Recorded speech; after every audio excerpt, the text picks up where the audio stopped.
for BRE Pro, we also got their kind of strat no, na hindi pa alam ng Smart Omega kung ano talaga yung nagwo-work na strat for BRE Pro, and they could use that to their advantage. Yeah, pero yun na nga, I mean currently sa mga games ng BRE Pro, yung ginagawa nila talaga is they've been choosing a lot of Snapfire, tapos Snapfire into Grimstroke, mga Lich. Those are the combinations of BRE Pro, and yun yung dapat nilang baguhin I guess this time, kasi nalalaman ng ibang teams kung ano talaga nangyayari. It's not even para si Smart Omega, they're super confident na if ever yun yung gagawin ng BRE Pro, wala silang pake because they already have answers to that, such as Mirana or Mars. Yun yung Smart, because they're not even banning out Snapfire, they're not banning Grimstroke. Parang ready na sila yung mangyayari. BRE Pro naman, nag-pick sila ng Earth Spirit, still one of their heroes na ginagamit nila. I think it's a combination already with I think they'll be choosing Grimstroke soon. Yun yung parts nila mga combinations. Gusto nila yung mga Inkswell, yung mga chain stun. Yung problema nga lang, with BRE Pro, the execution has not been there yet. It's not super smooth na parang asfalto against cemento. It's not that. They're still finishing touches that they need to do around that to polish their execution. But I'm still excited what BRE Pro is ready to bring into the table at this match. And speaking of Earth Spirit, we got 11 picks on the Earth Spirit in this Nationals, 55% win rate. And dito sa BRE Pro, they are actually good in playing Earth Spirit. Nakita natin dito sa second rotation. I really wonder why hindi nila to ni-utilize nung first rotation. Kasi nakakagulat na parang they are hiding strats, di ba, na nagwo-work naman sana. But ginamit nila late into the tournament, late into the group stage. I was hoping na ginamit sana nila dun nung unang rotations pa lang. So somehow, medyo second pick natin. I mean, if we're gonna talk about bans, Magnus, Tiny, Vengeful Spirit, Void, ito mga heroes na it's mostly in the meta ban. Para Smart Omega, they don't want to be fighting up against the Faceless Void and the Vengeful Spirit combination pa rin. Ayaw talaga lumaban dun And yeah, like I said, BRE Pro, they go for a Lich. So parang mag-open dito is I don't see the possibility of Grimstroke anymore kasi may Earth Spirit sila. I don't remember Hizelia naglalaro ng offlane Earth Spirit, or pwede naman talaga si tawag dito si Jaina, pwede naman siya mag-mid Earth Spirit ata. So I think Grimstroke pwede pa rin. Yeah, a lot of possibilities for BRE Pro, but nakita natin dito Smart Omega actually banning Spectre, Lifestealer, Juggernaut, Faceless Void. Alam mo, inuubos nila lahat ng carry na pwedeng gamitin dito ng BRE Pro. And mind you, carries that work well with Lich on the lane. Kasi kahit hindi Grimstroke, feeling ko nga pag sinama Grimstroke Jug, o Lich Jug, di ba? Napaka-aggressive na combo nun. So, eto nga talaga ginawa ng Smart Omega. Wag natin sila bigyan ng carry na mag-work well dito sa mga supports nila. Yeah. Based on average times din Smart Omega is the team based on their previously last 3 matches. Most of their average game time has been around 25 to 34, 28. Yun yung gusto ng Smart Omega. They don't want to be extending the fights too much. Gusto nila madalian. So I think they're banning out Lifestealer, Spectre of course. Ito yung hero na alam natin sa long game mag-scale talaga. For BRE Pro naman, I'm kind of surprised they ban out Snapfire. I do know they're a team that's been playing a lot of Snapfire. Considering siguro na Smart Omega already has a Mars. You don't want to be fighting up against a Mars and a Snapfire combination in this fight. So parang yun na nga. Okay, we don't want to give them a freebie Snapfire. And at the third pick, I think they're going to be choosing their offlane for BRE Pro this time. Currently in their trajectory, parang Slardar. PA. But the thing is, they have to pick a carry now. Or else, kapag inantay pa nila yung last pick to pick a carry, baka maubusan na sila. For Smart Omega kasi dito palagay ko kapag hindi nag-PA pick dito yung BRE Pro, mababan yung PA. Kaya pinrioritize nila like, oh my god, we're running out of carries. You gotta pick a carry now. 10 seconds remaining. Yeah, totoo. Fourth pick, however... Underlord. Walang combination yung Phantom Assassin dito. Medyo mahirapan to sa lane si PA. Given meron naman talaga Frost Armor from Lich or the Frost Blast to slow down any adversary sa Smart Omega in their lane. Pero I think they're too soft to be fighting up in the lane. Ogre Magi, however, and Mars. For example, eto Ogre Magi mag-position 5 na. And they decide to turn things around and maybe assume na si Ogre Magi will fight against Phantom Assassin. They're not this Phantom Assassin will not be having the greatest lane, however, because yung Ignite Yep. pa lang, it's gonna be burning up your region as fast as possible. Yeah. So yun, that's something that this Phantom Assassin needs to look forward to. But it's a Morphling for Smart Omega, one of the heroes na alam nilang gamitin. Very proficient din sila dito with the Morphling pick. And then tulad na sinabi mo kanina, no, I totally agree na if you put a very aggressive combo, a very aggressive duo combo dito against sa Phantom Assassin, tulad na sinabi mo rin, diba, it's gonna burn through his health. Kapag naubos at naubos yung consumables dito ng PA, mahirapan siya mag-farm. And that's not kumbaga, di good news yun para sa BRE Pro. Kailangan siguro nila dito hanapan din talaga ng workaround, or I don't know, could BRE Pro like compromise the PA lane and then like bawi sila sa ibang lane? We might not know. Yeah, also, this is the second time that both these teams have fought. Last on the 5th day of the Nationals, BRE Pro and SMO did already fight against each other already, and still it's still the same result, still a 2-0 from Smart Omega. So I'm excited. How are they gonna be using the same strats again this time against BRE Pro? BRE Pro, however, did really change up most of their drafting. Si Underlord naman, it's one of the heroes na hindi I haven't seen them play this early into the Nationals. They've been playing mostly in Night Stalker, Slarzar. The Underlord pick for Hizelia is kind of pretty good. Durable talaga for Hizelia in the off lane, wherein she can right click as much. Pit of Malice, try to stop up everybody. Siguro preventing Mirana from getting away. And X-Mark, easy. Kung sino man yung makita nila na magtitipig, kasama si Underlord, X-Mark na lang. Nagpang-kicking ban din dito yung BRE Pro, but with the presence of a Kunkka, medyo greedy yung magiging lineup ng Smart Omega, given like Morphling, kailangan niya rin dito ng items, going to the shotgun. You got Kunkka that needs items as well. Hindi rin natin alam kung ano yung magiging item build ng Kunkka para dito sa Smart Omega. But kung maganda naman yung laning phase, at saka nakakapag-farm naman sila na maayos, hindi na sila mag-aagawan dito sa net worth. But for BRE Pro, they have to babysit this Phantom Assassin. I think this Kunkka will be going for an armlet, tapos go for drums, tapos kung feel niya, mag-halberd para sa Phantom Assassin. And then aside from the halberd, if maybe this Kunkka is really having a great game, they can even go for Radiance. And Void Spirit. Brand, it's one of Jaina's main heroes, Void Spirit, going into the Nationals. So it's kind of not a surprise that Jaina is picking this hero. Cat, however, is going for the Lich. I do see Cat play a lot of Lich already in the Nationals. The bigger problem lang is she keeps dying mostly in the lane and into the mid game. So, General Tuna, any prediction so far? If we are to look at the drafts only, not executions, drafts lang for both teams, sino pa lang paningin mo? So, medyo labang for BRE Pro or Smart Omega? I have to say, like, diba, sabi nga nila dito, 20% lang ng game yung draft. But that 20% is actually big from the get-go. At I have to give this to Smart Omega. They have a lot of ability on their hands. And then yung Morphling nga nila dito na sobrang galing nila na sa paggamit ng Morphling. May Mars sila na has a lot of catch. You got a Mirana na kaya magbigay din dito ng much needed na stun. But I have to give this, like, I don't know, Smart Omega 70-30. You know? 70-30. Alright. I think I'm going for Bren this time. Jaina should be really polished using this Void Spirit already. And I think maybe they had a bit of a talk with the team. Parang, ito yung kailangan natin gawin. This is what we should do. Yes, we're doing this time. We're not doing that anymore. So I think if Jill will not be dying as much in lane, sana naman. Yeah, I think with the draft, they're good to go. Yeah. Kinda super aggressive itong BRE Pro.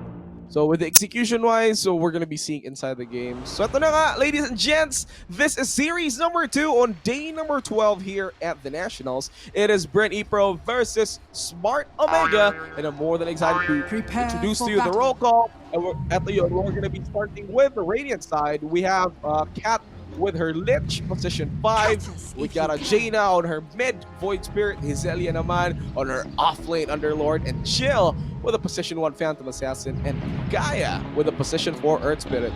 Earth Spirit for life. Yeah, Earth Spirit for life. But Smart Omega, we got Tihi playing Ogre Magi, Ben-Hur Kunkka, Luciano Mars, Shanks Mirana, and Skadi will be playing this Morphling. And to remind you guys, this tournament is under the supervision and the regulation of the Games and Amusement Board. Yes, and that's Gab in short. thankfully. Somehow, like, let's talk about this. The win conditions for both teams. As I see here, Bren Pro, 30 seconds they gotta have to to babysit the PA until the late game and just outlast this Smart Omega's mid-game dominance. Oh, agree.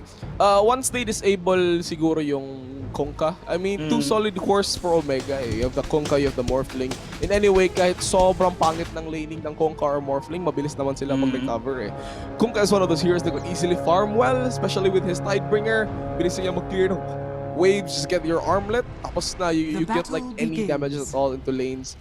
Tapos this Morphling naman, if not having a very bad lane, kaya naman yung mag-hunt for heroes instead and easily. So here we are. Mid-lane matchups, Ben-Hur and Jaina, Konka and Void Spirit. Isa sa mga matchup din talaga na lagi na natin nakikita day to day, tournament per tournament, nakakita tayo ng ganito. So hindi na bago. No, hindi na bago itong matchup na to. Agreed. So I'm kind of more excited as to who will be winning the mid lane more, sino mas mataas yung CS. And I'm still kind of leaning to Jaina. Jaina really has those pulse remnant para lang manigate yung physical damage from the Konka. So kailangan niya gawin is to deny as much range creeps.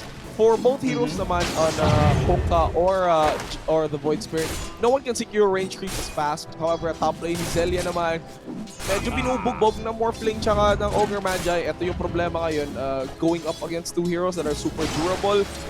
Especially yung Ogre Magi, nako, yung sobrang tanky niya sa support eh. Kaya niyang umano-umano na, bakbakan talaga. Pero honestly, ito kasi Ogre Magi, siya yung pinaka-tankiest na support with like, I guess 8 na base armor. So yeah, sobrang tagal niya talaga patay niya. 5 base armor. Zelia, big Underlord. Right now, Ligaya is there in the back lanes, no roll forward. Skadi, magso-swap into a tribute shift with strength. Zelia will survive, however, but this time Skadi will be falling below the roll forward from Ligaya this time. Trying to right with him more, trying to go for it, but Skadi with the essence shift, parang wala. Alright, it's fine. Bottom lane, however, this time, God still praying for a low. Shadow the God's Rebuke will hit the kill, and Ligaya is out chill, unable to do anything at all. And the thing is, eto ginawa nila sa top lane, they gave up. Although Skadi nakuha nga lang. But yun Nice nga, nakita natin yung encounter dun sa taas. One hit na sana si Zelia eh. But Morphling decided to shift strength and then just go back, di ba? Marami siguro magtatanong dito na para, ba't di niya pag one hit na lang? Kasi mamamatay din siya eh. Mamamatay na siya dun eh kung hindi siya nag-morph strength. Although yan, namatay din siya either way, so parang ganun din. Yeah. So they could have just taken the kill na lang dun. As a carry, parang ayaw mo talaga mawala sa lane mo eh. You wanna be right-clicking more, pero Ligaya right there with a big boy, big girl plays. Roll forward into smash. Yun. I'm an independent, strong woman, sabi nga ni Ligaya. I don't need my Underlord to fight for me. Punta siya forward, kills the Morphling away. Great play from the position 4. And medyo yung Smart Omega din dun sa may top lane, they went a bit overboard din. They thought they could kill actually itong Underlord. But kasi yung Firestorm, yung Underlord, sobrang sakit nun eh at this level, at like a level 2 Morphling. Isa pa yung Morphling dito, di pa ganun talaga kalakas yung shift attribute niya. Sobrang hirap pa talaga counterin dito ng mga DPS. Totoo. So for now, si Jill naman, she's having kind of a good time, 10 CS.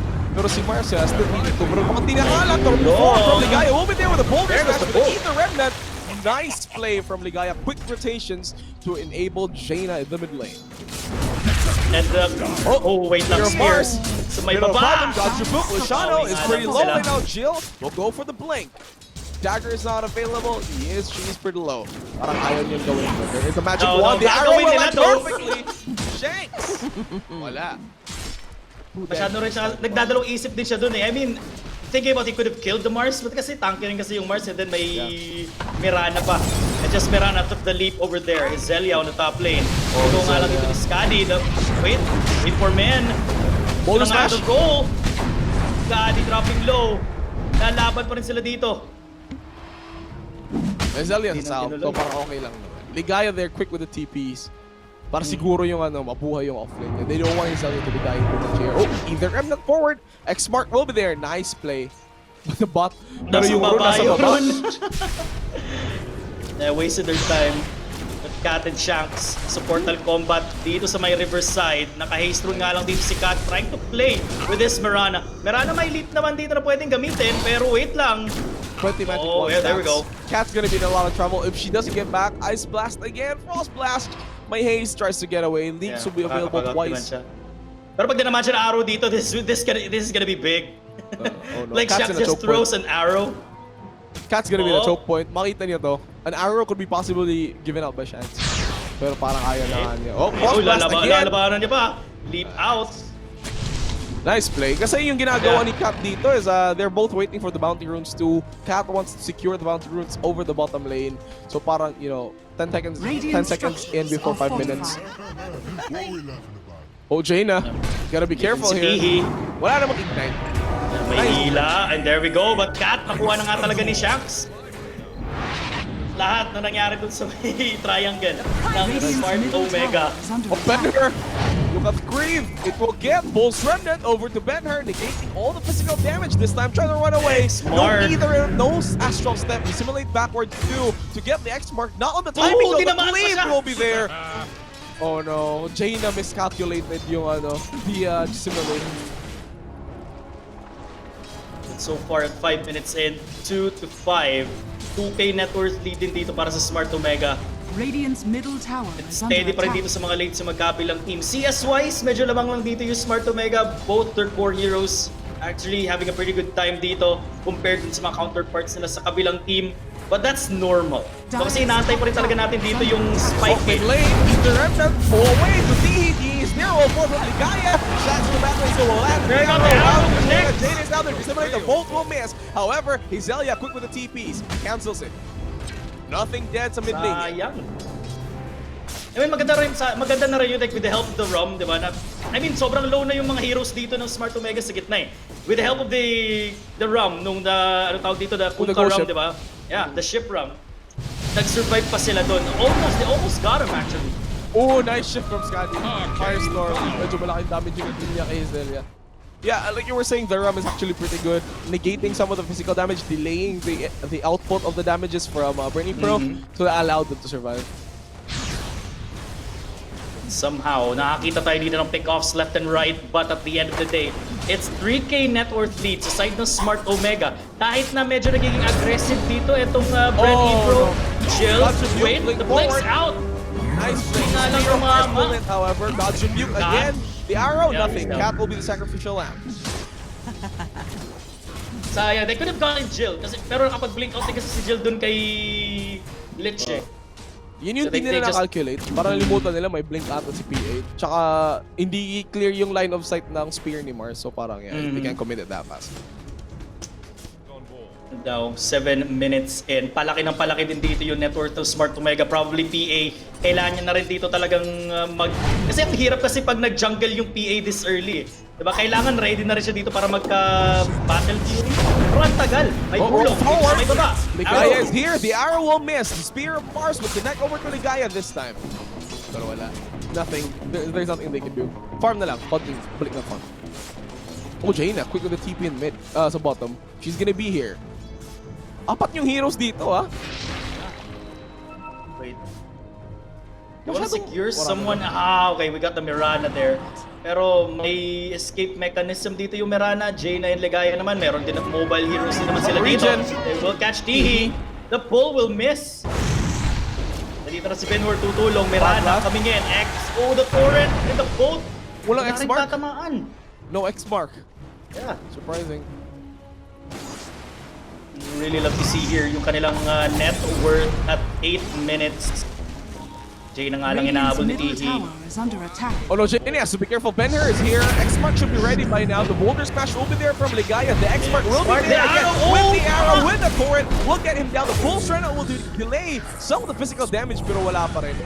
And a wombo combo here from the side of Smart Omega. Sobrang ganda na rin ginawa nila doon. I mean, naglagay sila dito ng tatlong heroes, pero covered pa rin yung ibang lanes eh. Naglagay sila ng tatlong heroes doon. Jill. They don't want to be facing from Mirana though. Oh, there's a coup de grace from the Mirana. Another 2 one. crits already. Very nice actually there. The Blink Dagger will be here again for Mirana. They're waiting for it. Makakapag-blink din nga lang siya.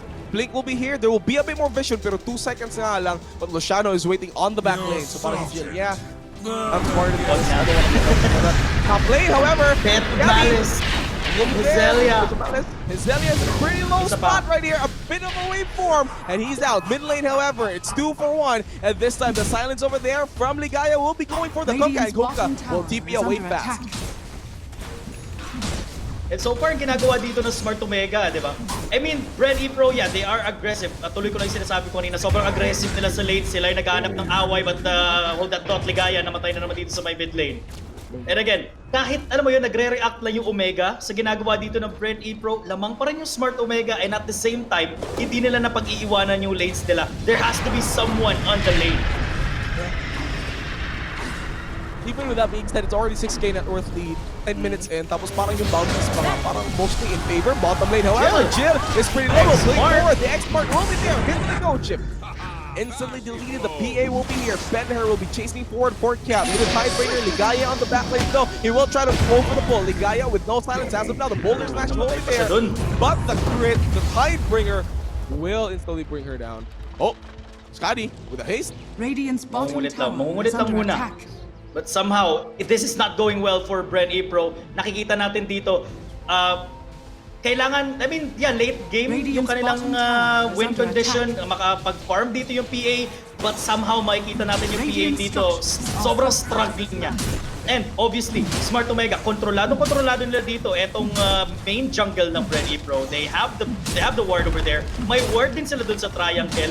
Sobrang walang choice yung PA dito kung stay in the lane. If she stays in the lane, she dies. Oh no, Ligaya gotta roll forward now or silence even. Benher is here with the X mark. Boulder smash away from the shot. With the silence holding on, there's no forward to follow it up. Dyna goes in with the Astro Step forward. For the meantime, she will be Astro Step. Magnetize committed by Ligaya. Roll forward, will miss, however. The Magnetize on the next boulder will go for Kunkka. Benher is still surviving. The boulder smash will be off the mark. Chill. He's stimulated forward by Jaina again with the blink. Benher is still surviving, giving him a lot of time to recover, or even teammates will be here. The motion will be moving it forward. Kulang. Wala naman. Kulang. Sayang. But then, actually, ilan nung pinadala dun ng BRE Pro? That's top 4 heroes. Yeah. Creating a lot of space para dun sa Ogre Magi, Morphling, easy breezy dun sa may taas. Di pa rin natin talaga nakikitaan dito ng aksyonan, yung Underlord nila. Like, stay pa rin sa lane yung Underlord. She needs to. Zelia is really trying to make ways or find ways that the Skadi will not be having a great time in lane. Pero wala eh. There's an Ogre Magi, so with a Bloodlust into this Morphling, easier right clicks, and go eto na nga, meron na siyang Dragonlance. May lifesteal pa. So she can survive in lane much more, and they're gonna be looking for a kill here at top. Problema nga lang on the back lanes, Tihi and Skadi are here. The X-Mark into the touring. Hizdelia the first target. Lynch will be going down. Hizdelia is here. His form from Skadi with a pit of malice getting down Ligaya. Hizdelia will be able to TP out. No X-Mark back. Yeah, they cut him off there. Hello. They caught them off guard as well. At buti naman dito at isa lang yung naging casualty sa side ng BRE Pro. I mean, they have to take that. They have to take that exchange na mamatay lang dito yung Lich. Kasi okay lang naman talaga mamatay yung Lich. Yeah, it's just support as long as nagagawa nila, nabibigyan nila dito ng space yung PA. Radiant's top tower has fallen. Kailangan nilang gawin. Pero so far, hindi na nag-work. This Morphling is scaling too much. If you look at the net worth, and if you look at PA's net worth, it's really far behind from anybody else. Radiant's top tower is under attack. Mapapansin din natin dito, Mirana's net worth. Sobrang mas mataas pa dito sa Underlord at closely, mas malapit niya na maunahan dito itong PA. Kapag nagtuloy-tuloy ito, and we know Shanks is a very aggressive boss 4 na maghahanap ng away dito, will start fights para dito sa kanyang mga tropa. Zelia lang. Bit of malice will be committed. God Tribute will be there too. Wala lang. Casual meetup ng mga offlane. Hello, offlane na ako. Offlane din siya. Okay. Somehow, sa may triangle, there's something brewing in here. Nag-aantay lang din dito yung Smart Omega na may pumasok eh. Are scanning. They're waiting. Benher. Wait. Kita sila. I guess may ward din dito itong BRE Pro. There's a ward on the high ground. So parang it's kind of fine for them. Chine-check nila if there's also a ward there, so they put out a sentry ward. Pero wala. I don't know. Not sure they're gonna be fighting. Naka-high ground. Oh, Malice. Top tower is under attack. Automate siya dun. Then maganda kasi talaga binibigay dito the Smart Omega. Oh no. Jill, this is God, not get out good. of there. That's a solo kill for the Mars. And pag umabot ka dun sa point where yung offlane ng kalaban, nasa solo kill yung carry nyo, diba? You Radiant's have to like, bottom tower I don't is know, under attack. switch it up, protect the PA as long as, hindi nila kayang, alam mo yun, hindi nila pwedeng iwanan yung PA dun sa may baba na mag-isa. That's just up. Oh, they forgot about Mirana having a leap. X-Mark will be there from Ben Hurt. Torrent will come up next. The arrow combination on the Azalea perfectly. The Spear of Mars will put her in the trees. Win the Starfall. The magic damage Radiant's there. middle Ben tower Hurt is under with the attack. final flash. Oh. Ligaya with a tap, still level 5. Wait for Oh, he's forward down. with the Ethereal Blade. Ay, hindi. Shotgun lang pala.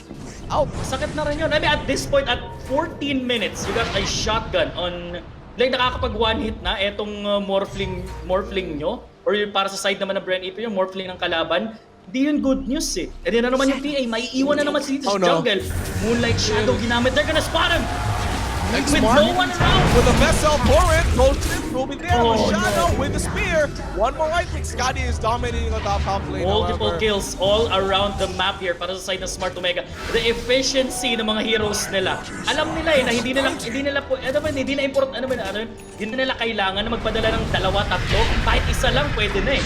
Azalea trying to man up against Scotty, but Scotty is just too strong.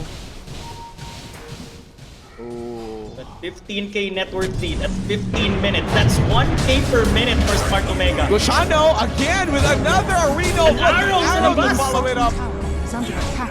4:18 before 15 minutes in before they really need to start something here.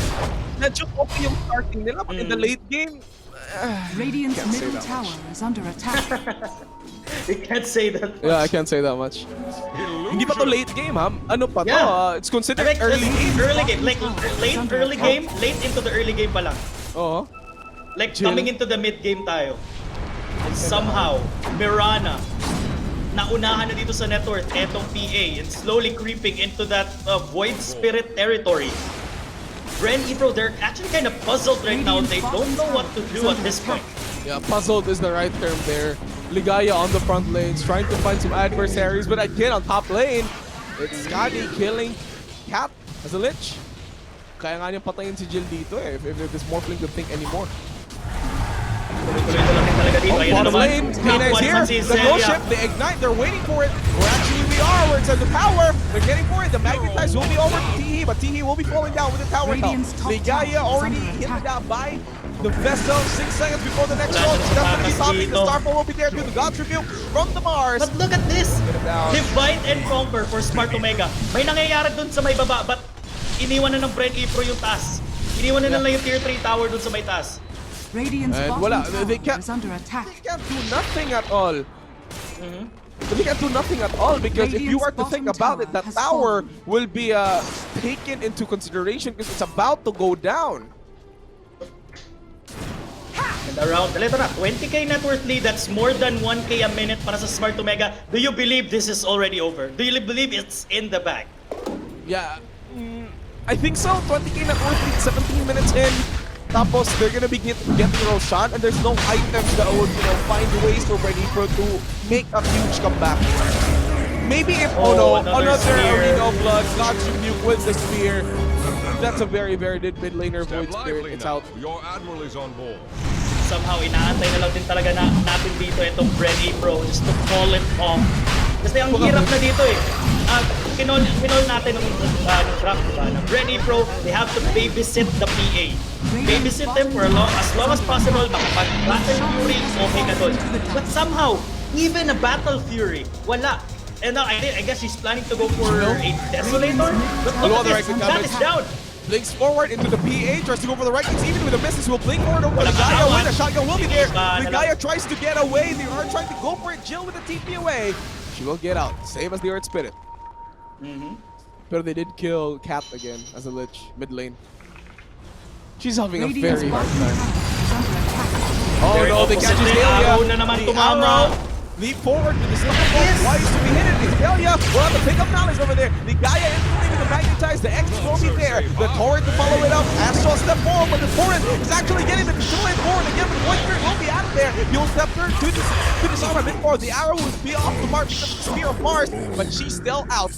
That's 3 down on the side of Brent Eater with no casualties for Smart Omega at all. They've taken everything here para sa side ng Brent Eater. too late na rin talaga kasi wala nang magawa dito yung Underlord. Yung tankiness factor ng Underlord, hindi na naging factor. Yung, ano tawag dito, yung kanyang passive na Atrophy yung aura. passive niya, Atrophy Aura, wala na rin nagagawa kasi sobrang taas na rin ng physical damage dito ng Smart Omega. And even damage itself, top lane, they're destroying the racks as fast as they can. And we said this earlier, if Konka's gonna be thinking he's having a great game, look at Radiance up. And then what he did go for a Radiance. On top of that, a message. Radiant's top barracks. You don't even need a Radiance for Kongka, di ba? Tulad na sinabi natin kanina, dapat Halberd para dun sa PA. Pero nag-Radiant siya kasi hindi mo naman kailangan talaga ng Halberd at this point eh. This Konka's just having a great time. He just wants faster DPS, he wants to be in front line. Kasi, you know, Radiant will give you a missed chance. Against the PA, yes, you want her to be missing a shot. However, Kat here trying hard to get Ben-Her. Arrow will be slightly off the mark. Ano, wala lang. Buti nga, di umabot din dun sa may well. Scandi gets in. Boulder Smash will land, pero there's nothing to follow up. There's also an agent. Meron pang SNY. Just look at this. The Morphling's not even going for the Ethereal Blade. Grab going for something even more. MKB. MKB for the PA. Radiant's middle tower Easily. has fallen. At this point din kasi mapapansin mo, like, squishy na rin kasi talagang heroes ng BRE Pro eh. Na hindi mo na kailangan talaga ng Ethereal Roll Blade. forward. He's gonna be there. Ligaya, Astra step forward. He needs the record too. But there it is. Luciano instantly with the pin. Will try to go for Ligaya. The Magnus will connect. Ligaya now all over his head trying to get away. He's yelling with the X-Mark combination. She's down. Trying to go for more. Skadi. He's looking forward for more objective depth for the rack. Dual Scepter over to the Mars. They will not even be able to get it as the arrow will be slightly not there. However, the X-Mark will be going over to Jill. Pulling forward away the Torrent will connect the Spear Mars to block her away. Even with the machine out, the Tidebringer to get it down from Ben-Her. Yeah, this is over. At this point, magme-mega trips na rin dito yung Smart Omega. I think like 10, it could have ended like 10 minutes ago. So nakita natin na hindi na nakakapag-farm yung PA na nagtuloy-tuloy na dito yung Smart Omega. Torrent will be off the mark with a Doctor View. Cass will be out again. The Spear of Mars telling Jaden to get home into the mountain. We want to take this win. Yeah, Mega Greaves para sa Smart Omega. It's totally over here for BRE Pro. They wanted to end this game quick. They want to. The strongest to the Smart Omega. Oh, Ben-Her again with the jumping forward. The silence will be coming in. Morphling trying to morph into the Earth Spirit to dissimulate backward to make sure everybody will survive. Aegis will be 30 seconds before everything else will Shadow will be blocking the boundary. Saving everybody. The Boulder Smash from the Morphling. It will be inside with the Fire Blast. Daddy will be surviving as of now, but not enough. The arrow with the God to make the combo GG. down. That's that dito ng GG BRE Pro. Oh. Even you gotta give it to Smart Omega. You gotta give it to them. They pumasok sila dito sa game number 1 with one goal in mind. Wag hayaan na mag-farm dito yung PA. That's a given. Number 2, na take advantage of the mid game kung saan sila malakas. Number 3, yung Kongka na nagkaroon talaga na sobrang gandang game dun sa may mid, di ba? Sa head on to the draft at makita naman natin dito, same bans as game number 1. We got Magnus and of course Tiny. They always ban Magnus. I don't get it for BRE Pro. Siguro, they are going always for the PA, pero I think there's no Magnus player currently in their lineup. So parang, okay, mag-PA tayo, pero we can't do any Magnus play since we're not comfortable playing with the Magnus. And siguro hindi rin sila comfortable na kalaban yung Magnus. So parang, Magnus. Oh, Mirana. So sila yung gagamit dito na Mirana ngayon para sa side ng BRE. Ligaya is playing a Mirana too. For Smart Omega, they're going for Clockwork. Position 4, Clockwork, easily. Shanks, ito yung isa sa mga heroes niya. It's, ito if there's a clock on Smart Omega, binan nga nila yung Vengeful Spirit, which is surprising, pero whenever there's a Clockwork in Smart Omega, they always go for picks such as Snapfire, they go for Vengeful, and they go for Drow. This time, since the Vengeful is banned, I think they're gonna switch it up. Maybe mag-PA ulit yung Smart Omega will be taking PA, and then go for Snapfire, pero ban yung Snapfire. Sobrang early pa rin into the draft, but it's gonna be a life stealer now. And Clockwork, sobrang gandang hero to para dun sa life stealer na pwede niyang sakyan, and then it's gonna be an easy infest bomb din para dito kay life stealer. Mirana nga lang, there is a leap from the Mirana, so it's a lot easier. She can't be a primary target of the hook shot. Ogre match this time, I think BRE Pro, they're looking for They're giving this to Ligaya, if I'm not mistaken. I'm kind of shocked we're in this Mirana or Ogre Magi will be positioning each other. Maybe Mirana will this time will be in the Dire mid. team Ogre Magi ban. will be Radiant team to ban. Ligaya, or could be to Hizelia too. An offlane Ogre Magi isn't that bad in this meta. They could also opt to go for that one. Smart Dire Omega banning team out ban. Morphling, Ren Radiant Pro, team ban. banning out Beastmaster. Beastmaster and Batrider. Pero there is nice ban from Smart Omega. Nung binan nila yung Beastmaster, ban nila agad yung Faces Void. Surprisingly, they parang na medyo obvious yun na draft eh. If you're 10 banning seconds Beastmaster, remaining. that only means you're going for a Void kasi direct control yung si Beastmaster 5 seconds inside the remaining. Chronosphere, Mm. which is So, surprising. Yeah, sama para ka dito sa BRE Pro, if you pointed out, diba, Mirana mid. You could go for a Mirana mid, pero at this point, marami pang mas magandang options para sa mid lane kasi early pa naman dito ito the draft. At maganda rin naman kasi yung Void Spirit nila kanina no doubt. Void Spirit for BRE Pro has always been a constant pick for Jaina, but I also see Smart Omega taking it. It's also one of Ben-Hur's main heroes. Yeah. It's also one of his best heroes too in this conference of the National. So yeah, it's either a race against time who's gonna be taking faces Void Spirit. Void Spirit. I think Smart Omega, even in their third pick, they might be opening with a Void Spirit Dire already team ban. because they can still play in the position 4 if they want to. Shanks is actually pretty good with that. They can even transition this Clockwork to be position 5. But knowing the roster or the lineup of the players of Smart Omega, they're more opting to go for the mid lane Void Spirit, especially Ben-Hur is been spamming this hero like crazy. 10 seconds And then, siguro kung remaining. BRE Pro, kinuha nila agad dito yung Void Spirit. Ben-Hur, kilala natin to, 5 isa sa mga seconds players din na remaining. sobrang lalim talaga ng hero pool. Sobrang dami niya rin talagang alam gamitin. So, for Smart Omega, Dire it's team not gonna be an issue kung hindi nila makuha yung Void Spirit or hindi. But a Silencer pick para sa Smart Omega. Easily position 5 within mid lane silencer. I mean, I've always preferred mid lane silencers. Easier to scale up. Sige, you just get your Midas and then your Kane Pike. Long game silencer is 10 one of the seconds best remaining. heroes. Well, consider mo si silencer It's parang scary din. sniper in the long game. 5 Parang siya magiging seconds sniper in the remaining. long game. And then yung int niya nga, di ba? Nagsiscale yung int niya, like never-ending int. Yeah, if Na you just dumadagdag. use the Glaives of Wisdom, Silencer is one of the heroes that I play a lot before hindi siya naging carry, before he became a carry potential hero, Dire parang team back when he was instantly Drow support. Silencer was actually pretty good Drow hero. Ranger pick for BRE Pro. Okay, so Drow Ranger Mirana combo. Masusulit din naman nila dito itong marksmanship ng Drow Ranger, although I would It's, love to see a Drow Ranger with the Vengeful. It's a pos 5 Kasi alam mo ogre. na- seconds remaining. It's a pos 5 ogre. Bloodlust onto Drow Ranger para mas mabilis yung attack speed niya. 5 seconds remaining. Yeah, Cat's been bringing in Ogre Magi. Position 4 Mirana, that's kind of sure already that's happening. For offlane for BRE Pro though, they need to find something more durable rather than an Underlord. Hindi na nanalo yung Underlord nila eh. So maybe a Slardar, Night Stalker would be good. And kasi when it comes to scaling, Ogre Magi and combination with a Night Stalker is a lot more easier with the Bloodlust, a lot more right clicks happening. Go for an Aghanim Scepter on the Night Stalker para maging AoE yung void niya. I Void, hate yeah. Radiant kakaingit, nakakainis tawagin yung skill niya. Void lang. Void lang. like put something in there, but You know, like dark void stun, void of darkness. Okay Void lang. of darkness, right? Hirap mag-cast, no? Tapos sabihin mo, nag-void siya. Ano, tinapon niya yung Yun void lang, spirit void. faces void. Void, yung But I void think lang. this profit pick 10 para sa Smart seconds Omega, remaining. we could count this as a deny pick para di kasi pag 5 may Drow Ranger seconds ka kasi diba, samahan mo pa dito na Nature's Prophet, sobrang all-in na kayo dun sa the long range damage nga, diba? But yeah, pinik na ng Smart Omega to, the global presence is dominance in all the lanes, so pwede siya mag-push dito on multiple lanes at the same time. Sobrang ganda para sa Smart Omega. They're not banning any heroes sa mga counters sa Drow Ranger. I'm surprised that Nature's Prophet got through because Nature's Prophet, what he does, kung mahanap nila sa clash sa yung Drow Ranger, lalapit na siya, magtitipi na siya sa likod eh. And then that already disables the marksmanship aura. And if ever problema ka kasi merong Hurricane Pike yung Drow Ranger, just go for a Blade Mail or a Shadow Blade. Tapos, after that, an Orchid, yeah, Drow Ranger's toast.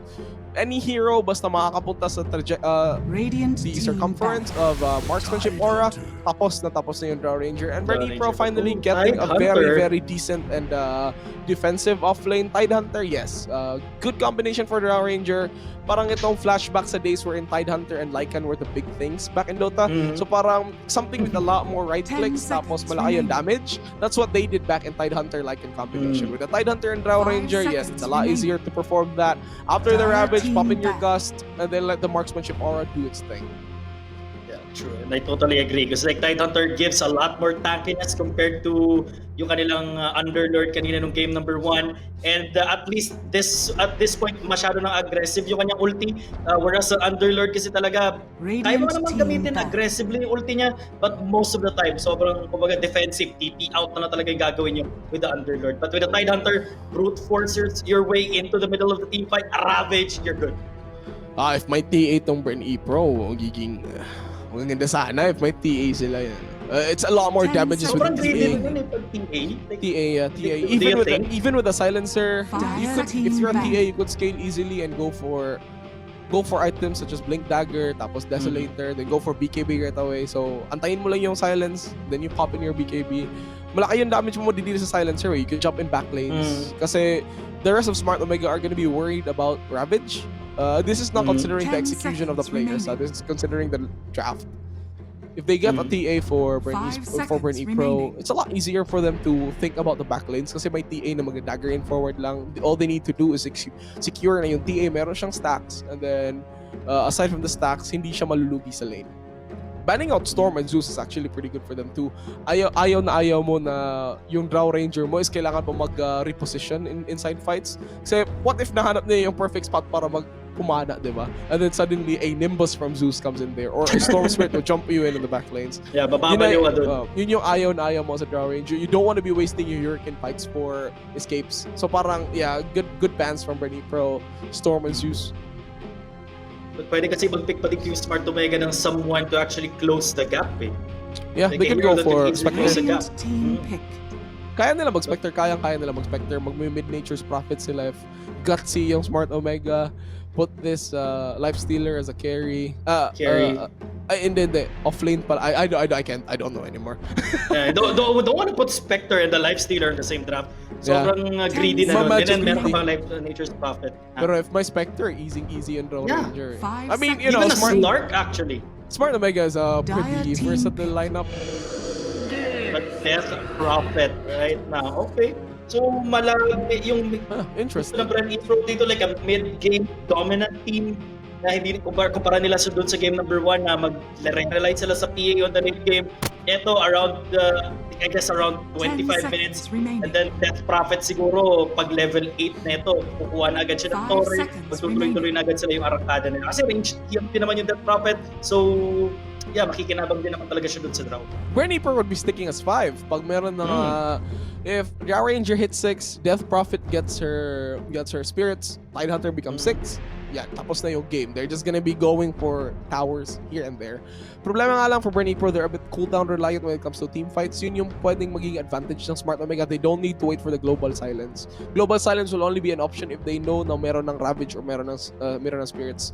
So whenever that's gonna happen, they're gonna pop in the the silencer, global silence. Pagkatapos niya, Nature's Prophet and Life Stealer will be easily moving around the map. Tsaka when it comes to Infest Bomb, pwede naman sumakay yung Life Stealer sa Nature's Prophet. Nature's Prophet. Huh? At saka isang maganda rin dito, I said, Bob, you got the hero with the heart stun, but Choose your hero. Nice, Lina. Lina. Now you gotta put a Lina there. This changes everything. Meron kang Lina dito na may burst potential pagdating ng level 6. And then pag pag umikot to, Draw Ranger isn't a tanky carry. Mirana isn't a tanky support. Diba? So sobrang, kumbaga pwede mo na kasi agad i-go eh. Like, Blackboard, makakuha ka dito ng hook shot into battery with the cogs in battery assault. Dire-diretso Nature's Prophet, nandiyan na sa tabi mo, and then Lina will be there as well. So a lot of damage here para sa side ng Smart Omega. Yeah, bigger damage for Smart Omega. The Fiery Soul is something you gotta really think of. Because 1, you don't want to be bursted out. 2, if that keeps stacking, mas mabilis siya makapatay ng in the front lanes. I think the better build for Benher this time, I think he's gonna be going for something like a Yasha and Kaya, Yule Scepter, Boots of Travel, I guess, for global presence. It's easier for them to fight with a global presence on.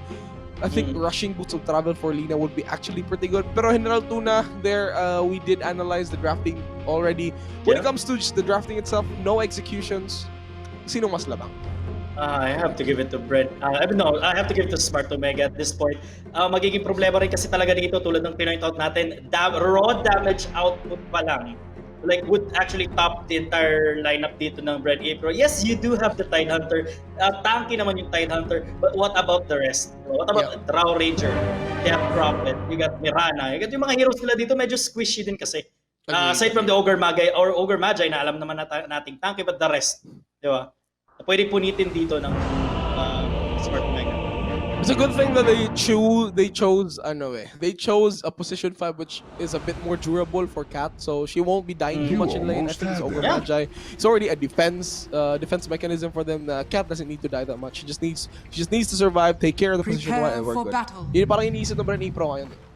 Alright, so we're going to be going for the roll call, starting it off with the Brent Pro. Starting it with our position 5 Ogre Magi, which is brought to you by Cat. Your mid lane Death Prophet is played by Jane, of course. And then your off lane Tidehunter, very strong Tidehunter, is played by Gizalia. And our position 1 Drow Ranger this time is Jill. And your position 4 Mirana will be played by Ligaya. And dito naman sa side ng Smart Omega, we got Tihi playing that pos 5 Silencer, Ben-Hur with the Lina mid lane, Luciano Death Prophet pos 3, Shanks with a pos 4 Clockwork, and Skadi on that Life Stealer. Once again, ladies and gentlemen, this tournament is under the supervision and regulation of the Games and Amusement Board. Yay, Gab! Hey. Yay, Gab! We love you, Gab! So yeah, 30 seconds 0-0 is still a score, 30 seconds onto the countdown. So we're seeing right now, it's a mid lane Dina, like we've been doing in the roll call. However, Tidehunter's not gonna be having a great time, siguro, against a Life Stealer kasi there's just too much damage from the Life Stealer, and no matter how much you anchor smash Life Stealer, he's just gonna regen up just a few more right clicks into the creeps. Mabilis na siya mag-Life Steal. Kasama ng Life Stealer. If that's gonna be a Silencer in the Life Stealer dyan sa may top lane, probably pwede magdalawang isip tulad na sinabi mo. Totally agree yung Tidehunter. Oh no. Oh, nice body blocks. Oh no, Jill. Delikado pa yata si Jill dito mga kaibigan. The battery assault will take her. That's first blood mapupunta dito sa Smart Omega. Oh, still greedy. Bro. Pwede naman si Kat yung nandun eh. I think the Ranger shouldn't be there. But nagkulang lang sila doon. But actually, Smart Omega, good na nakuha nila dito yung first blood. But Shanks. Ligaya, Diyos ko po. Wait. Oh, still getting hit with a battery assault pero hindi niya na tinuloy. Masyado na rin siyang malalim dito into the tier 2 tower. Oh, look at this. Cat is already manning up, womaning up. So wait. Nature's Prophet. So parang Brent Pro. Well, okay, Brent Pro will go with a tri-lane on the bottom lane, giving a lot of space dito para kay Drow Ranger makapag-farm. Iiwan, they're gonna be a pause. Yeah, there's gonna be a pause here for a second. Mirana's gonna be transferring to top soon. Nangyari nga lang is na medyo na-harass siya by the Clockwork, and there was a big problem because he, as a Mirana position 4, you know you're going to be roaming around the map too much and as much as you can. So once your resources are all burned out and you're just going to use it to regen and go back to lane, parang walang kwenta yun eh. So parang go back to base, then maybe go walk papunta sa top lane or maybe TP, depends on how Ligaya is playing it. Kasi this time, this Mirana really needs to secure levels for the Tidehunter. So what she can do instead is just arrow as much range creeps as she can sa top lane. Yung magiging problema rin kasi nila dito, napaka-aggressive nung duo ng Smart Omega dun sa may top lane. Silencer, Life Stealer. Life Stealer, may rage to, meron tong open wounds na sobrang sakit. Diba? So, yung kumbaga magiging non-factor din talaga dito yung tankiness ni Zelia for now. Kasi hindi pa siya kumuha ng Kraken shit. Ito na nga, Ligaya's gonna be in top. Gagawin niya lang is to secure as much range creeps, basta nandun lang si Tidehunter. Get the experience as well. Yung kasi naging problema nila nung game number 1, di ba? I totally agree nung sinabi mo na hinug nila yung lane na hindi nila nabigyan ng levels yung supports. But at this time, you got supports that could actually roam, supports that could actually outlast dito yung lineup ng Smart Omega. They learned their lesson somehow. And Shayna, nakuha nga lang ni Ben-Hur on the mid lane. So Ben-Hur dito, mapapatay na si John. Not an even trade. Ben-Hur got the experience aside, mas malaki experience na kuha ni Ben here na against Kayla. Oh, Jill! Jill's there again. Oh, that's harsh dito sa may baba. And pareha dun sa lineup dito sa taas ng Smart Omega, napaka-aggressive din ng babae. Mahuli ka nung battery assault, mahuli ka nung cogs, plus si Nature's Prophet damage. Sobrang sakit doon. At alam naman natin dito yung Draw Ranger, wala siya escape mechanism eh. Yeah. Si Nature's Prophet kasi is one of the heroes that is int-based, pero malaki ng damage niya talaga. Right clicks of this guy is pretty good. On top of that, meron siyang Blightstone. So, you know, minus armor, corruption for 2. So for 8 seconds yan, minus 2 armor. So parang if you're a Drow Ranger, even though your agility, your starting armor is only 4. So yun nga, you really gotta think about that. At titignan natin dito, game number 1, nakapatay dito itong Bren Ipro on the mid lane with the rotation ni Ligaya. But here at game number 2, Mirana could actually rotate, but mas kailangan siya doon ng Tidehunter sa taas. Tulad ng sinabi mo, kailangan niya dito kumuha ng mga range creep para mag-level up siya agad. Yeah, yun yung kulang nila the last time eh. The levels of Bren Ipro were just too small na hindi nila kayang-kaya talaga na mag-man up, especially in fights. Oh, bottom lane. Luciano, but then, po the body blocks dito ng creeps ni Luciano. Cut, dropping low. Fairy fire. Last yung damage. Shanks mag-ahabol. But tingnan mo naman ginagawa ni Shanks dito. Sinasalo niya lang yung damage si Jill. Oh my He really God, doesn't care. Nakita si Kat ng creeps. And Luciano laying down the damage here. The right clicks are gonna chip his life off. Kat is down. Okay. So, good kills para sa side ng Smart Omega. Advantage talaga yung Nature's Prophet eh, kasi ano, after he gets very low in engagement sa lane, TP pa uwi, sprout back into lane. Easy. Easy. Free True. fountain yun sa kanya eh. And hindi siya, kumbaga siya yung parang hindi talaga nawawala sa lane. Nawawala siya for a split second. Dito lang yung ibang heroes na pag tumipi, kailangan maglakad. Or they could either walk back sa well and then mag-TP papunta sa lane, which is still the same. Eh di ka talaga yung the efficiency dito ng Nature's Prophet, sobrang ganda. Oh, top lane! Dito rin sa may baba, may nangyayari din mga kaibigan. Shanks ginugo dito, but then on the top lane, we got Hezelia. Hinahabol ni Skadi dito, titihi. Skadi, mapapatay niya ba? Oh, isa pa! And Mirana with the leap in. Hezelia, nag-rage na dito agad si Skadi. Wants to go for Ligaya ba? Hindi na. He's not feeling lucky. Parang gusto ni Izele gawin din eh, without the reach, mag-anchor smash. Try to get the minus armor. Andun naman yung Mirana, pero wala. Kinulang pa rin talaga sila. And somehow, 2K net worth lead on Smart Omega. It's just like game number 1 all over again. CSY, sobrang lamang dito. Mid lane matchups natin, 17 and 30. Yung carry ng magkabilang team, 28 and 15. Yung off lane, yan, medyo malapit, 17 and 12. But mas maganda yung nagiging lane dito na Nature's Prophet sa baba. Bottom lane! Jill na naman nahuli. A lot of catch potential sa Smart Omega. Nagsasuffer na rin agad dito si Jill. It's just the battery assault. Oh, Benhurst chasing Ligaya. Oh, the Laguna Blade! Yup. Instant kill at level 6 Lina. Mag-iikot ang pag-iikot. Maghahanap dito ng potential kills. Napaganda rin yung ginagawa dito kasi tulad diba ng game number 1, Bren is the opportunity na ipa-level yung mga supports nila. Right now, pag nag-ikot dito si Lina, niya ilagay yung silencer sa mid lane. Niya ilagay dito si Shaq sa mid lane. Oh, arrow is off the mark. And Kat na naman dito mamamatay. On the bottom lane, Ligaya. Susubukan niyang tumulong but sobrang dami yung unit gaming ng Smart Omega dito sa may baba. Ang hirap din kasi walang wave. I mean, may wave clear sila with the Death Prophet.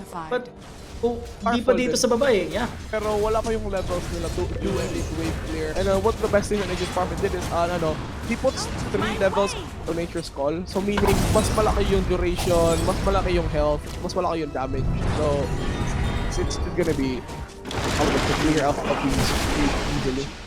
And so far, we got 1-8, 4K net worth lead sa side of Smart Omega.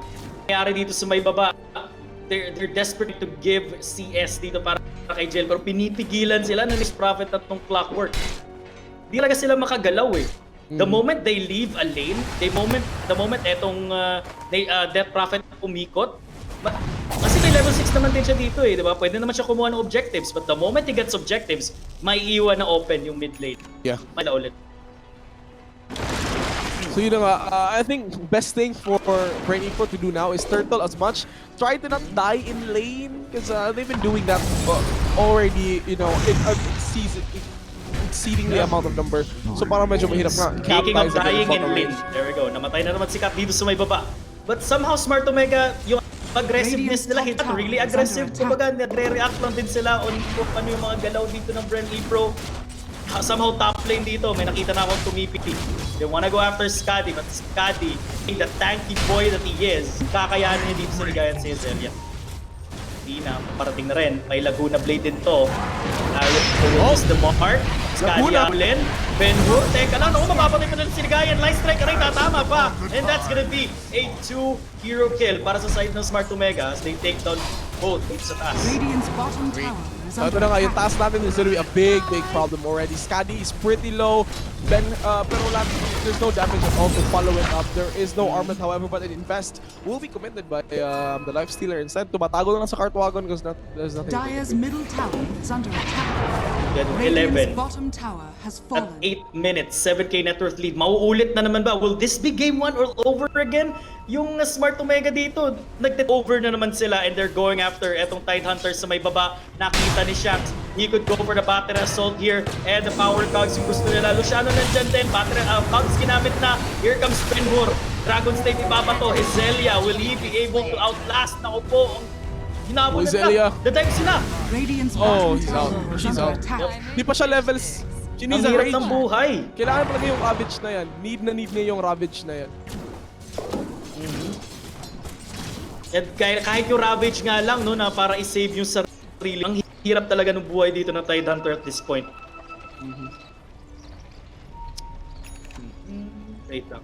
112, 7k net worth lead ng Smart Omega. And etong ating Luciano, kukuha yata siya ng utility na build. Kasi the damage, manggagaling naman talaga dito sa Lina at saka sa Lifestealer. Ang alam ng Tore, paparating na si Luciano. Susubukan nila Radiant's middle tumulak dito sa may tower mid is lane. under attack. Yeah, they have to. So yung gagawin nila, they're just gonna be there watching this tier 1 tower sa mid lane going down. Radiant's middle tower Why is Just under ginamit? profit, attack. the thing about it, hindi nga siya nag-damage build eh. Just go for utility, the mechanism na lang. And Jaina. makukuha na nila dito. Eto mid lane, Jaina, meron siyang ulti pero di niya ginagamit. Still hesitant, Shanks on the tree line. Radiant's Dito sa may middle gitna. tower has fallen. Nabasag na yung Tori on the mid lane. At the same time, nabasag nila yung tower dun sa may top. Makukontrol dito ngayon ng Smart Omega. Etong triangle ng BRE Pro, which is good for them. Less farming area here para sa Draw Ranger. And the more na mag-aagawan yung BRE Pro dito sa network. Hezelia's losing her lane bad. Ngayon lang siya nag-level 6, 10 minutes in. Tapos, nice arrow. Mag-Vladimir siya, she can't go for anything at all. She can't even go for a Blink Dagger instantly. Yung Tom naman, ibibigay nila kay Ligaya, maybe wanting to go for that early Moonlight Shadow. Pero for Cat, she's still level 4. Kailangan niya yung multicast. Tapos Hirap ng buhay. yung Bloodlust, kailangan nila i-level talaga eh. Kasama yung Ignite or yung Fire Blast man lang. Fire Blast. Skadi, may ispatan dito sa may top lane. Go ba yung BRE Pro? Probably not. Next item pala dito na Lifestealer, mag-armlet. And Tidehunter, makita dito yung nakakyo na item para sa kanya. Kasi magiging problema nila dito. If Tidehunter decides to go for a Blink Dagger, and then mid-blink na global silence dito yung silencer, oh, that's gonna be an awkward initiation. Radiant's Oops! middle tower. Hindi pa kasi tayo, I haven't seen the global silence being popped up. Naka-level 6 din lang na silencer. Pero, I think he's gonna be more than ready to cast it this time. Bottom lane, mag-out na. Babasag lang at babasag dito yung Smart Omega somehow. Kailangan din dito talaga ng BRE Pro na ma-even out man lang yung objectives kasi isa pala yung nakukuha nila on the top lane. Yeah. We were talking about kanina the diba? The itemization of Lina, and yeah, she did go for the Ether Lens into Kaya and Yasha. Next ata neto is Yule Scepter or maybe Aghanim Scepter. Hindi nga siya nag-boots of travel kasi parang confident siya sa presence ng Nature's Prophet. Nature's Prophet. Parang inaantay niya lang talaga. Ibibigay niya na lang daw doon kay Nature's Prophet mismo yung duty na umikot. The Ben-Hur and Jaina. Eto na nga Jaina. mga kaibigan. Battle of the boss crew. Sumali si Luciano. Patay yung courier. Life breaker ay ibabato. He does have the Laguna Blade here. Binato niya kay Jaina. The body blocks ng mga atoms dito. One more hit and he takes him down. Feed the flames. Oh, nag-TP si ano, Si Zelia Cap, namatay to no din avail, pala. Wala. Napatay ni Tihi si Zelia. Somewhere around the map. Nag-vessel. Parating na rin yata yung kanyang ano. Ayan, kukuha rin siya ng blade mail eh. And then para dito, para kumuha ka ng blade mail, magdadalawang isip ngayon, mag-multi shot itong Draw Ranger. Oh! Light Strike Array will Mirana. connect. Mirana mapapalip in. Gagamitin na lang talaga lahat. Walang Laguna Blade eh. So parang, okay, can't do anything. And if you check yung But items that's ni Mirana, almost- wala siyang any team value at all, wala pa. No mechanism, no arcane boots, so parang, right now she's a walking guard. Yun yung nangyari sa Mirana ngayon eh. It's either she hits her arrows or use a Moonlight Shadow. If she fails to do both, parang there's no value at all to having Mirana draft for BRE Pro as of now. He's talaga yung mechanism, he needs to be the utility for the Zelina with our ravage on the top lane, hitting 3. This is an opportunity para sa BRE Pro, pero di pa sila tapos. The hook shot connects, mga kaibigan. Tihi nasa may likod lang, but it's gonna be a 3v3 situation. Mirano with Star Storm. Wait, Ligaya hinahabol ni Scotty dito. 1v1, 1v1, 1v1 na lang ba? Ito 3v3 natin. Australia, hahabulin. China with a Spirit Siphon. Tumama pa nga yung Fire Blast dito kay Clockwork. Although Zelia is down, they're going after Shax. Naku, namatay pa si Shax dito. Laguna play dun China. 3 heroes down sa BRE Pro. And that's gonna be a 3-1 exchange. Medyo matagal yung ano, pagdating ng Draw Ranger. Arrow, miss. The illusion. Tatamaan nga lang illusion. Kaso nga lang, mag-high ground na agad dito. Etong Smart Omega and paring Bruce, just like game 1. 13 minutes in, 13k network fee para sa Radiant's Smart top Omega. tower is falling. It's looking bad. Oh, no, this Jill's gonna be dying Draw with his Ranger! spout. Yep. Wala sila. They don't have escape mechanism aside from Ligaya na may lead. Kapag nahuli ka talaga, wala na eh. Arrow! Arrow will miss again. A bit of miscom dun sa kay Ligaya. At Luciano, sasayawan niya na lang dito yung 4 as they take him down. Laban pa sila. Naku po yung si Ihi. Ihi hahabulin. Double kill for China. This might be good for BRE Pro. There we go. Ben-Hur is down as well. Nakabawi yung BRE Pro, mga kaibigan. Pull out the gold swing. Hindi mo masyado mataas yung gold swing na nangyari dito. Yeah. It was siguro on the side of Smart Omega, the fault is on their side. Parang nag-overextend sila doon sa taas. Like, parang kaya naman siguro, but they stayed longer than they should have. At 5 and 18 though. Tulad ng point out mo rin, hindi ganun kalaki yung gold swing, like 1k? Yeah, around 1k lang talaga. There's not that much mid lane, however. God, hinahabol ni Scuddy. Scuddy will take the kill again. China, nakita, Shanks. Wala pa siyang hook Jill, shot. get out! Oo, wala pa siyang hook shot. Walang hook shot si Shanks. Which is good. Somehow, naswerte pa siya doon na walang hook shot dito yung Clockwork. Wait. Naghahanap na naman sila. Ben-Hur, babalik na naman sila dito sa may triangle. Lalaban na naman yung Smart Omega ulit. Aantayin nila yung hook shot eh. Oh, arrow! Arrow? Miss. Again. Now, yung Scepter makukuha dito ng Death Prophet. Junks. They have to be careful. Wait. There's Ito, Ravage. lalaban Meron yung naman BRE dust. Pro. Oh, sentry. There's sentry. Easy Wait, Ligaya. Kaya tumama. And down they're going after. Oh, muna play ito Ligaya. Ravage gagamitin pa nga, mga kaibigan. Hitting 2. Now, Scuddy, papalag. Nandito na si Luciano with the TPN. They're gonna take down Zelia. Wala naman sila magagawa. Hook shot will miss from Shanks. They're going after Shanks. Hindi mo maawag. Walang makulat sa 4. Double kill for Ben-Hur right there. Is under attack. Dire's top tower Tuloy-tuloy yung is under Smart Omega sa may Sayang. gitna. Dapat yung ginawa nila is I think Jaina should have revealed Radiant's the middle spirit tower already, is the ghost. Because it took them so long to Dire's cast the top ghost. Every tower time there's is a under silence attack. already, Jaina's unable to put her ghosts into the battle. So, But do you being think hesitant with the kung skills- nandun si Jill, may magbabago ba? Like wala yung draw dun eh. 4v5 yun. her items are not that good. She only got a 4-stop now. It's only a defense item. No Dragon Lance yet. She needs the extra range to fight. Kasi always siya Yeah, na-jump true. into either nature's stuff. Ang hirap din kasi dito eh, si Shanks meron ng blade mail. Pag nakadalawang isip siya na iba to yung multi-shot at Aegis of the Immortal Radiant's bottom tower on is under Smart attack. Omega. Regen rune pa para dito kay Lina at maghahanap na naman sila ng away. Nag-iikot, lalaban dito yung BRE Pro without the Ravage. Very risky yung gusto nilang gawin dito. Near a minute down with no Ravage. And that's enough time for Smart Omega to be sieging high ground kasi when it comes to levels, they're already ready for it. Sinusubukan na yata talaga nila munang mag-push out yung lanes kasi yung top lane medyo pushed in din papasok sa kanila. Ben-Hur, siya yung mag-isa. Nakita ba siya?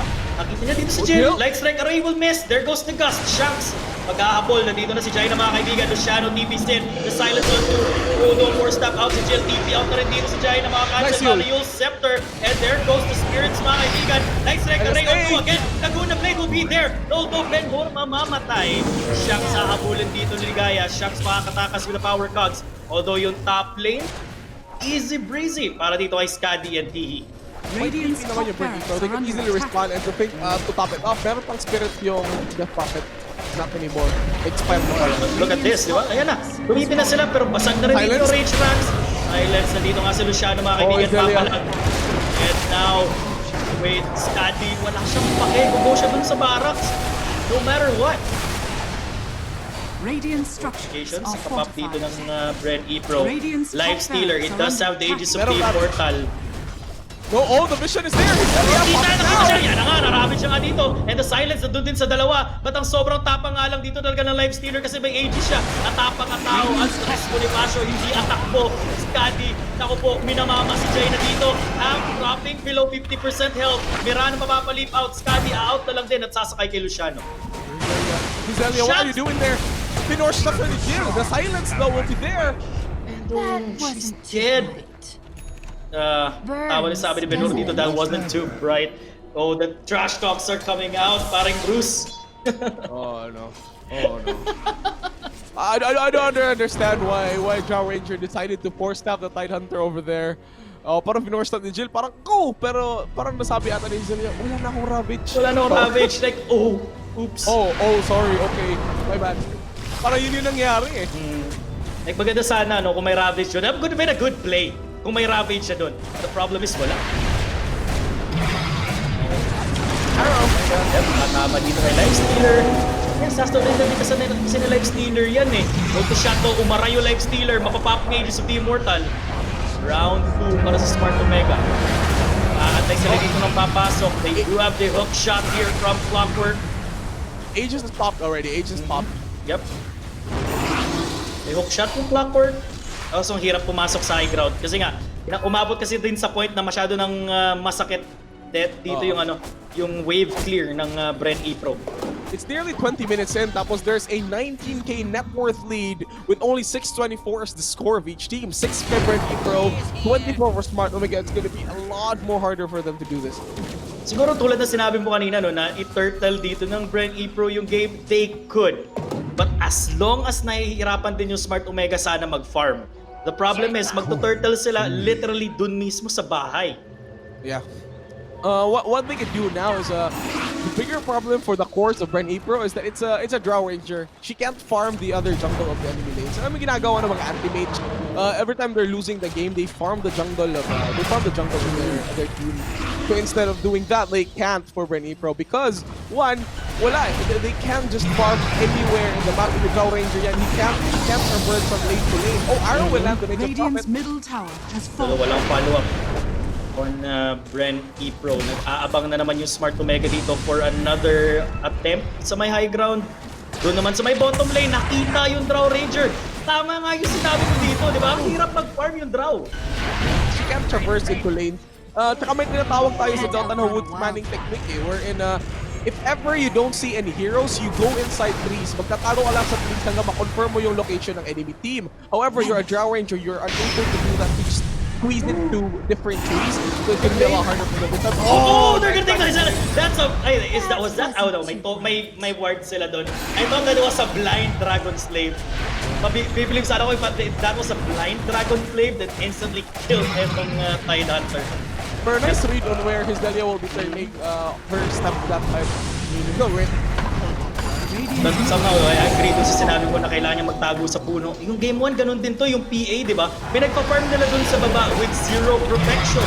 Nahuli pa yung Mirana na Clumsin at Mirana will be taken out sa may baba. Hindi mo life stealer yung dagdala ng ng club killer. Nice silence, Jill. Back na lang muna sila dito.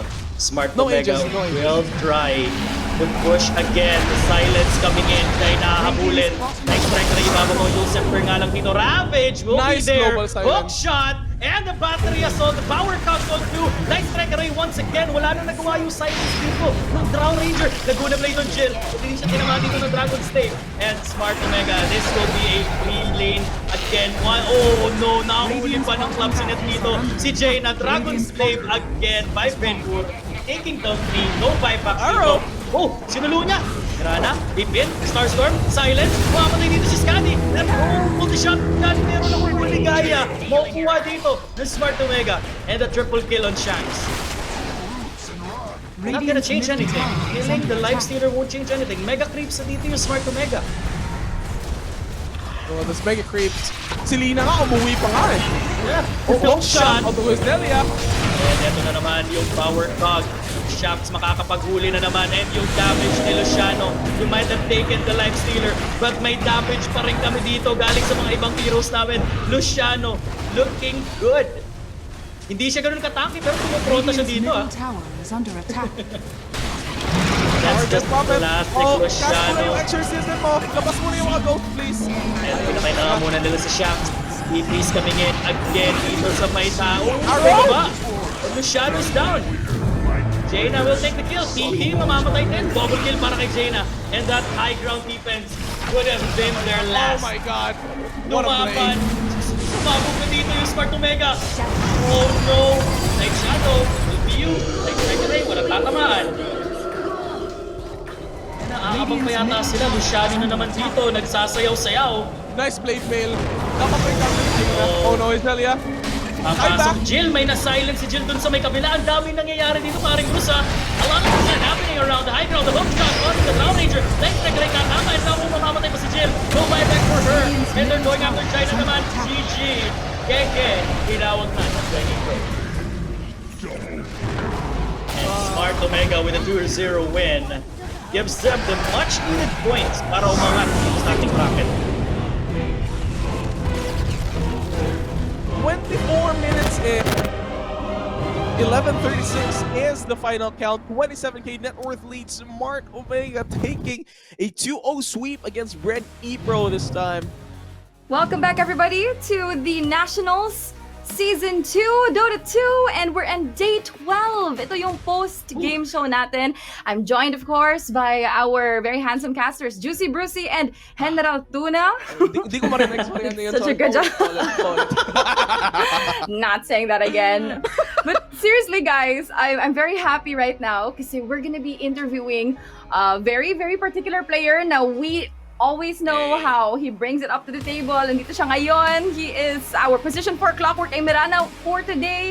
Hello, hello, Shanks. Hello. The man, the myth, the Asa legend na himself. si Shanks. Shanks? Hello, Shanks. Justin Oh my Bieber. God. Hello, Justin Bieber. Shanks, how do you feel right now? Tell us, give us a little bit about yung experience mo today. Siguro masaya kami ngayon kasi nasa top 3 kami ngayon, although medyo alanganin kami. Ayun. Oh, pero congratulations sa top 3. That is not a very easy feat to do. So, congrats to you and your entire team. May tanong lang ako sa'yo. Like, how have things been with the new lineup? Kasi alam naman natin, last year, you guys were really, really strong. Ngayon, parang medyo slow yung start dito nga season, but you guys are really picking up the speed. And of course, currently 3rd place with 10 points. So, how do you think yung comparison mo last year to this year season? Siguro mas madali yung naging season last year compared ngayon kasi daming malalakas na teams na nakasali ngayon, tsaka mga players, mga bagong players. Pero with respect naman sa mga rankings ha, sino yung sa tingin mo yung pinakamalaking threat mo dito sa season 2?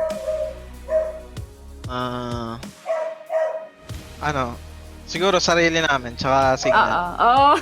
Yeah. Wow, love it. Ito, I know the casters are really itching to ask you a question. Start muna tayo kay General Tuna. Ano yung question natin kay Shanks? Alright, Shanks, coming into this series, di ba, given like 7 points lang kayo, tapos kailangan nyo ma-2-0, walk me through kung ano yung mentality nyo coming into this game. Siguro kailangan lang ibigay namin yung best namin. Hindi namin isipin na kailangan manalo ganun. Kasi yung nationals kasi medyo nakaka-pressure siya. Sa totoo lang. Kasi yung sa point system nga. So kailangan hindi ka mapunta sa bottom para makapasok sa playoffs. True. You always have to be at the top of your game, kayo at mga players nyo. Parang it's never safe and you always have to try to achieve whatever you can. I really appreciate that. Tapos may question naman tayo kay Juicy Brucey, di ba? Yeah! Anyway, Shanks, alam ko, sobra, you're too tired dahil sa game, parang gusto mo na mag-refresh ka lang. Ito question lang, may girlfriend ka ba? Wala, yes or no? Yan ang muna. Yan yung muna, yes or no, yes or Sweet no. naman to Juicy agad? Narinig ko madami, ano raw? Ano raw? Ano raw? Meron ba, yes or no? Meron. Isa lang. Meron. Isa lang. Very nice. Okay, so, totoo ba to? That every time you play, tinitingnan mo muna picture niya as good luck? Oh. Minsan. Yeah, yun. So yun na question ko. So yun. It only proves if Dota player ka, you're a sweet lover. Yes! Oh. Wala nang Dota ako. Yep. Salute to Oh the my girlfriend though God. for being supportive. Congrats to you, Shanks. In this Thank game you, too. thank you. True. Congratulations, Shanks, the whole entire team, third place. And you know what? Before I let you go, meron ka ba mga shoutouts na gusto mong gawin ngayon? Anyone? Yung GF mo, oh? Shoutout Minsan ba sa Smart Omega. Shoutout sa family ko kung nanonood man. Shoutout sa teammates ko. Yan lang. Oh, very short, very simple. Yun lang pala. Iba na yung iba. Okay, congratulations to you and Smart Omega. We're very proud of you guys. And you know what? Pahinga muna kayo. Celebrate konti. You guys did awesome. Bye, Shanks. Thank you. Ikaw, Bruce, ha? What? Very That's controversial yung tough. question Kasi- yung Juicy Bruce. I'm trying to prove a point na if Dota 2 player, alam mo yun, yung parang we're lovers like that. Mahal ka ng Dota player. Okay, wala. Mute But na ako. speaking of Dota though, okay, so quick recap na lang tayo for those who are just tuned in right now. Yung nangyari sa first match natin, LPE Eagles versus Happy Feet Emperor 1-1. Very close match nandun. And you know, HFE tied to SEO for the 4th spot. Tapos si LPE comfortable naman sa 2nd spot. What can you say about this, Juicy Brucey? How do I say this? Signal Warriors and LPE, they're doing super well. Yes. And I think for now, SMO, we just interviewed Shanks naman, diba? And if we are to think about it, they can't be super complacent kasi even though they're 3rd place, they're only a point away from, you know, STE Olympians and Happy Feet Emperors. They're like 9 points, 10 points lang ang lamang. So if ever they're gonna be getting another match, they need to fight again to be part of top 3. And for Signal Warriors and LPE, they still too can't relax. If they bring out so much on the table, wala, there's gonna be a big problem. Their strats will be revealed for all this. True. And at this juncture, you know what? Every single point matters. So, you know, as a team, you really have to get every single thing. For you, General Tuna, what do you think? How is the momentum going for all the teams for you right now? Actually, momentum-wise, wala naman kasi Yes. pala yung problema dito. Signal Ultra Warriors been pretty good.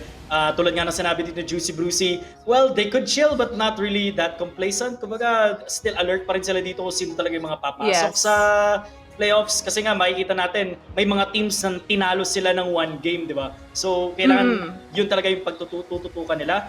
For LPE naman, nakita natin yesterday na parang kumbaga para sa LPE, na-figure out na sila konti, na parang nawa-1-1 na sila dito slowly, hindi na sila nakakapag 2-0. Kumbaga yung advantage nila being the underdog, nare-reveal na. So kailangan nila dito na gumawa ng bagong strat, diba? Kung papasok na sila sa playoffs, fresh strat, new strat, ayun na yun. And then para dun sa tatlo nga na nag-aagawan, the middle of the pack dito, nakaka-excite tignan yung mga laban nila na mangyayari kasi sila yung nag-aagawan eh. Diba? For BRE Pro, they've been improving game-wise and decision-making-wise. Unfortunately, too late na into the group stage. But probably magiging learning curve to, magiging kumbaga lesson learned yung mga nalaban nila ngayon, and gagamitin nila yun, yung mga lessons na natutunan nila coming to the next season. That's true. And speaking of Bren Ipro, you know what? Let's go towards our match na naman ngayon. It's 2-0 in favor of Smart Omega against Bren Ipro. Pero gusto kong, let's talk about the journey na nandito sa Bren Ipro. Other than the fact na they were very empowering kasi all-women team sila. It's a very historical turn, progressive ito. But let's talk about how their playstyles are going. And so far, ano nangyari ngayon? Bruce, Kasi pili ko talaga we ikaw all know mauna dito, Bruce eh. Hindi na Of course, sila papasok I sa have to. playoffs. Juicy Brucey, how have they since- affected season Since 2? day one, I've been rooting for Bren. I've been saying it, go Bren. I was bringing out the power in them. I'm not the one bringing it up. I'm trying to woo, Bren. Yes. But apparently, there's not that much changing in their lineups. Pero according to Ligaya's interview in a one post show, she said they're improving. At totoo naman, they've been adjusting here and there. Pero I think this season has been too abrupt and parang sobrang fast-paced niya that they weren't able to really cope up that much yet. I mean, siguro a more experience to them into the competitive scene. I know they're outside the nationals, they've been competing. Pero Yes, in this cutthroat tournament where it's a bit shorter, maybe the pace isn't too fast for Bren Ipro. However, though, here's what I can say. Them being here at the Nationals only proves a statement that it's not about the matter of winning, it's about how they improve in every loss that they have. True. I mean, their games might be shorter or whatever, but I've been seeing Bren Ipro. I do follow some of their players and on social media, and they really are getting. They're not negative about the losses. They're like, yeah, we're gonna fight again. We're gonna fight again. And that's the true spirit of being a Dota player. I mean, it's the complexity of the game and the complexity of your psychological welfare on how you approach the game, and I think that's one of the positivity of Bren Ipro. When it comes to their journey, they're pretty great. They're doing well so far. Not in the wins, however, but their off lane's pretty good too, and mid lane and position 3, 4, and 5, all of them. Because honestly, awareness and acceptance is key, and you might not be the best, first time, but this adds to your experience kasi. So Bren Ipro, I think they're just starting their journey dito sa Nationals, and hopefully very, very soon, they're gonna be dominating and taking over just like the rest of us. And ikaw na naman, General Tuna, what can you say about the journey of Bren Ipro ngayon? Sinabi na ni Bruce lahat Yes. no? Ang Like you said, passionate, diba? sobrang passionate. I'm so sorry. Sobrang Bren. passionate ni Bruce eh. I think there's something with Bruce and Bren, Support Pero yun, nila. yun nga, no? Chorus ko nga, on Like you Pre. said, di ba? I agree naman sa mga sinabi nyo, sinabi ni Bruce. And for the viewers, to cut them some slack, bago pa lang sila. Di ba? It's forgivable Yes. for them, for a new team, in a new league, na sobrang bilis nga nangyari, na parang biglaan. At biruin mo, day 12 na tayo ngayon, di ba? 15 days lang yung playoffs, di ba? So, kumbaga, take this as a learning experience nga, and then yung mentality nandun din naman sa kanila, so wala na sila magiging problema. Kumbaga, rest up, rest well, and go strong pagdating ng next season. Oh, Yes. and to add, I also love the respect of the other teams. They never take Bren easily in the fights. Yeah. Kung ano yung draft nila, yun talagang pinapakita nila. And that's great. Lumalaban It's great sila, there. 100% Oo nga, lagi. diba? Yeah. Yeah, that really makes sense. So we know that they're really up against. They respect them as players enough na parang they're really not being complacent about it na naman. And at the same time, you really know that they are kahit na it's a struggle for. Alam nila nun, they're really playing very fair. Ito na naman, my question for you guys, especially kay Juicy Brucey. Si Shanks, yung spotlight niya sa play natin. Come on. It's a 2-0 in favor of Smart Omega with Shanks. How can you define him as a player ngayon for today? I would consider him as parang I'm not sure, hindi ako fan ng basketball pero I think maybe like a three-point shooter kasi Wow. 3-point shots in basketball is a skill shot. So that's what Shanks has been doing today. Landing arrows, landing hook shots, key arrows, clutch hook shots. That's the performance he did show up today with. Not only that, he knows how to zone out other players para sa kanyang core, and that's a key ability for a support to really play off well. And yeah, I think Shanks is like the 3-point shooter for SMO this time. Right. And before we wrap up, by the way, guys, General Tuna, may tanong ako sa'yo. What do you think was the most iconic moment for today's match ngayon? From SMO, from Smart Omega versus Bren Ipro.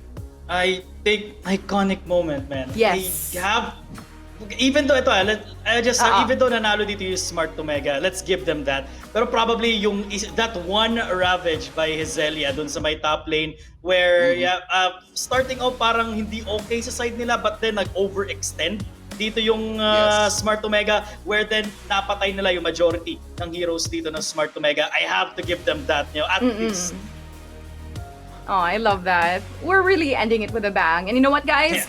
For everybody who's watching right now, we are just days closer towards the playoffs, and the competition is really heating up, so you better stay in your screens. And in behalf of our casters, Juicy Brucey and General Tuna and the whole entire team here, we wish everybody luck. Thank you so much for watching, and have a good evening.